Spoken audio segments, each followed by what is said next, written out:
गेल्या पंधरवड्यात झालेल्या पावसामुळे सिन्नर शहर परिसर व अंतर्गत रस्त्याची दर्जा ही उघडी पडली आहे। 50-50 वर्ष टिकेल अशा दर्जाचे रस्ते बनवित असल्याचे लोकप्रतिनिधींचे दावे फोल ठरत आहे। शहरात अवजड वाहनांची रहदारी नसताना रस्त्याचे झालेले हाल पाहून सिन्नरमधील रस्ते बांधकामाचे तंत्र किती प्रगत आहे याची जाणीव सर्वसामान्यांना होत आहे। सध्या नगर परिषदेवर प्रशासन असल्याने या प्रश्नांवर लोकप्रतिनिधींना देखील जबाबदार धरता येत नाहीये। पावसाचे प्रमाण जास्त असल्याने रस्ते लवकर खराब होतात, हे कारण वर्षानुवर्ष आपल्या तोंडावर मारले जाते।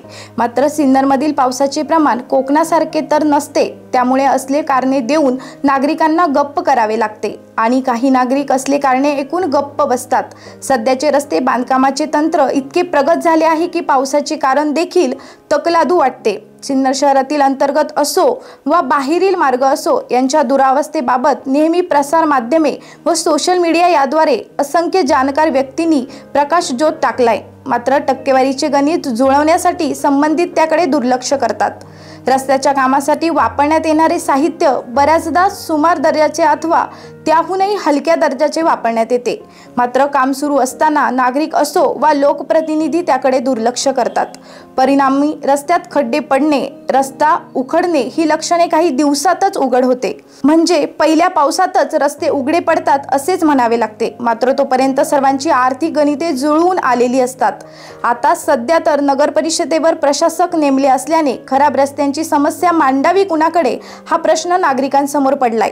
त्यामुळे नगर परिषदेवर कुणाची सत्ता लवकर स्थापित होते आणि आपण कोणत्या लोकप्रतिनिधींकडे आपली समस्या न्यावी हे स्पष्ट झाल्याशिवाय खड्डेमय सिन्नरमधून नागरिकांची सुटका होणार नाही।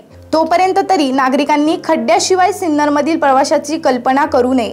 सिन्नरमधील गेल्या काळात झालेल्या रस्त्यांनी तर आपला दर्जा सिद्ध केला आहे, आणखी काही रस्ते आपला दर्जा सिद्ध करून दाखवण्यास सुरुवात केली आहे।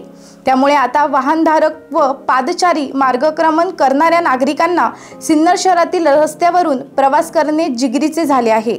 खड्डेमय रस्ते म्हणजे हे दरवर्षी सिन्नरकरांच्या नशिबी आहे। यावर कायमस्वरूपी उपाय करण्यासाठी कोणता अवतार जन्मायचा आहे हे कळेनासे झाले आहे।